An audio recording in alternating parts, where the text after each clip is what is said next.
Huyu ni Cristiano Ronaldo dos Santos Aveiro. Cristiano alizaliwa mwaka 1985 kwenye kitongoji cha Santos Antonio huko Madeira. Nyumba yao ilikuwa ndogo, vyumba vichache, bila nafasi ya kutosha, na familia yao ilikuwa yenye changamoto za kifedha. Leo nataka nikusimulia safari ya kijana mmoja kutoka kisiwa kidogo chenye upepo wa bahari, nyumba za kawaida na familia yenye mapambano ya maisha. Safari ya mtoto aliyelelewa kwenye umaskini, lakini ndani ya moyo wake kulikuwa na moto ambao dunia haikujua ungewaka kiasi gani. Lakini kabla hatujaendelea, nikuombe kitu kidogo tu. Kama bado hujasubscribe kwenye channel yetu Big Dreams, bonyeza subscribe sasa ili uendelee kupata hadithi nzuri za mafanikio na safari za kuvutia za mastaa na watu walioshinda maisha. Asante. Sasa tuendelee. Cristiano alizaliwa mwaka 1985 kwenye kitongoji cha Santos Antonio huko Madeira. Nyumba yao ilikuwa ndogo, vyumba vichache, bila nafasi ya kutosha, na familia yao ilikuwa yenye changamoto za kifedha. Kitu watu wengi hawajui ni kwamba baba yake Denis alikuwa mfanyakazi wa kusafisha kwenye klabu ya mpira Adorinha. Alifagia uwanja, akaosha jezi, na wakati mwingine alikaa baa yule yule ili kupunguza mawazo. Lakini kilichomuuma sana Ronaldo ni kuwa baba yake alikuwa mlevi kupita kiasi, na familia ilipitia umaskini mkali. Wakati mwingine hata chakula kilikuwa ni shida. Ronaldo alipenda baba yake, lakini tanga akiwa mdogo aliondoka nyumbani akiwa naamini familia yake inahitaji mtu mmoja wa kutoa matumaini.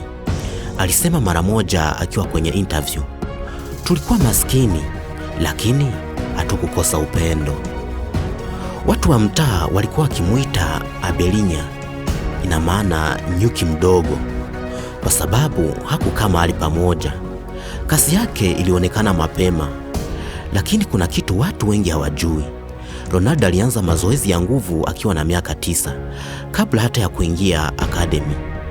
Alikuwa akiweka mifuko ya mchanga kwenye miguu ili kujiongezea uzito, akipiga mpira mtaani. Hakuna aliyemfundisha, ni akili yake ya kusukuma mipaka. Siku moja alifukuzwa shule kwa kutupa kiti kwa mwalimu. Mwalimu alicheka baba yake kwa ulevi, na Ronaldo akiwa mdogo na mwenye hasira ya kutetea familia yake akarusha kiti. Mama yake alipoulizwa alisema, hapo ndipo nilijua huyu mtoto si wa kawaida. Ameumizwa lakini anajua kupigania. Wakati akiwa na miaka 14, Ronaldo alianza kupata mapigo ya moyo yasiyo ya kawaida, ugonjwa wa arrhythmia. Tatizo hili lilikuwa linafanya moyo wake kupiga haraka kupita hata mpira wenyewe. Dakika chache kabla ya upasuaji, Ronaldo aliwaambia madaktari, nirudisheni mpira haraka, siwezi kukaa bila mazoezi. Upasuaji ulikuwa wa laser ablation surgery. Waliunguza sehemu ya moyo iliyokuwa inasababisha mapigo yasiyo sahihi. Kilichowashangaza madaktari na watu wengine ni kwamba Ronaldo alirudi mazoezini baada ya siku chache tu. Alikimbia kama mambo hayakutokea. Huu ndio ulikuwa uthibitisho wa ndani ya kwamba hakutumwa duniani kuwa wa kawaida. Wakati alikuwa na miaka 12, Sporting Lisbon walimchukua, lakini kuondoka Madeira ilikuwa ngumu. Haikukuwa ushindi, ilikuwa jeraha la kwanza la maisha. Watu wengi hawaelewi kwamba Ronaldo alilia karibu kila siku kwenye dorms. Alihisi upweke, alikumbuka harufu ya nyumbani, sauti ya bahari na mikono ya mama yake ikimshika. Aliwahi kulala njaa, chakula kilikuwa kidogo, maisha yalikuwa magumu, na kijana huyu alitumia muda na nguvu nyingi mazoezini kuliko kula. Alibezwa kwa lufudi yake ya Madeira. Watoto walikuwa wakisema, aongei kama sisi. Hii ilimuuma, lakini haikumzuia. Hapa ndipo Ronaldo alianza mtindo wa maisha ambao unamfanya the beast hadi leo.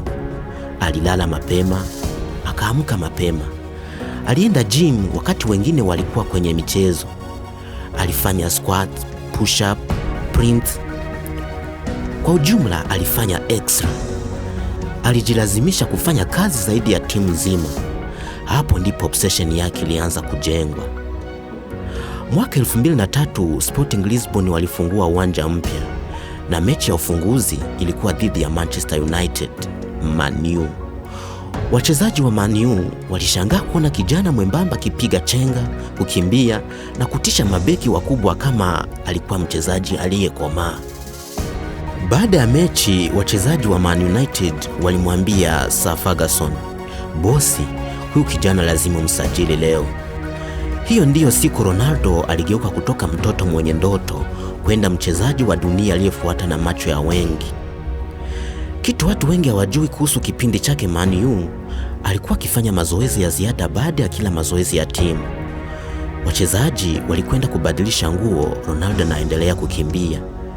Ronaldo alifanya exercises za sit-up 300 hadi 500 kwa siku. Hii akafanya kwa miaka mingi. Alikuwa na chumba maalum cha gym nyumbani akiwa na miaka 18 tu. Hakufanya sherehe sana, hakulala sana, hakutumia pesa ovyo. Aliambiwa mara nyingi, hakuna mtu anafanya hivi, lakini Ronaldo aliacha kulinganisha kazi yake na wengine. Alisema, nataka kuwa bora kuliko jana, si bora kuliko mtu yeyote. Tendo hili likamfanya awe Ballon d'Or winner mwaka 2008 akiwa kijana mdogo sana. Wakati Ronaldo anaenda Madrid mwaka 2009, watu waliona mshahara, umaarufu, kelele na makamera, lakini walikosa kuona linalotokea nyuma ya pazia. Ronaldo aliwahi kusema siku moja, "Ninawaza sana kuhusu baba yangu." Baba yake hakuona mafanikio yake, juu alimpoteza mapema sana kutokana na pombe. Ronaldo alisema, "Ningependa baba yangu angebaki hai siku chache tu, aone mtoto aliyefanikiwa." Ronaldo alijituma sana kupita kiasi. Alikuwa wa kwanza kufika mazoezini, mara nyingi kabla hata ya walinzi kufungua milango. Kuna siku walinzi walipata Ronaldo tayari anavuta sprint peke yake kwenye giza. Ronaldo akiwa Real Madrid aliweka rekodi ambayo itachukua miaka mingi kuivunja. Alipiga goli zaidi ya 450 peke yake. Hakuwahi kuridhika, hakuwahi kupunguza bidii. Aliwahi kuulizwa, "Kwa nini unafanya mazoezi hivi sana?" Akasema, "Kwa sababu ninaogopa siku nitakapovunjika. Nikiwa tayari sitavunjika." Mwaka 2018 alipohamia Juventus, walimuita mzee, walidhani ubora wake unashuka, lakini Ronaldo alikuja na kitu kipya. Alianza mazoezi ya kuogelea mara 2 kwa siku, ice chamber therapy, diet kali isiyo na sukari, mazoezi ya explosive power kwa wachezaji wadogo. Kila kitu alikifanya kwa nidhamu ya kijeshi. Hapo Juventus wakajua, umri ni namba tu, lakini nidhamu ni silaha. Watu wanaona milioni zake, magoli yake, rekodi zake na mashabiki wake, lakini watu wengi hawajui Ronaldo anatuma mamilioni kila mwaka kusaidia hospitali za watoto. Hana tatuu kwa sababu anatoa damu mara kwa mara kusaidia wagonjwa. Hakunywi pombe hata kijiko kimoja. Hakuli cheat meal mara kwa mara kama wachezaji wengi. Hutoka kitandani saa 11 usiku kufanya stretch anapoishi mwili wake umechoka. Hii ndiyo siri ya mtu huyu: consistency, nidhamu na heshima ya kazi. Safari ya Ronaldo si hadithi ya mpira tu. Ni hadithi ya mwanzo wa maumivu, maamuzi magumu, kufukuzwa shule, kulia peke yake, baba kupoteza maisha, kukataliwa, kuinuka, kuendelea kusonga. Ni hadithi inayosema hautaamua mahali ulipozaliwa, lakini unaweza kuamua ni wapi utaishia. Ukiona Ronaldo leo, usione magoli yake tu, uone kazi, uone machozi, uone mazoezi ya usiku, uone jasho la miaka 20, uone thamani ya kutokata tamaa. Na safari yako haihitaji uwe perfect, haihitaji uwe na pesa, haihitaji uwe na connections nyingi. Inahitaji kitu kimoja tu: kuwa tayari kufanya kazi siku zote ambazo wengine wanahisi hawana nguvu. Cristiano Ronaldo aligeuza maumivu kuwa nguvu, na wewe unaweza pia.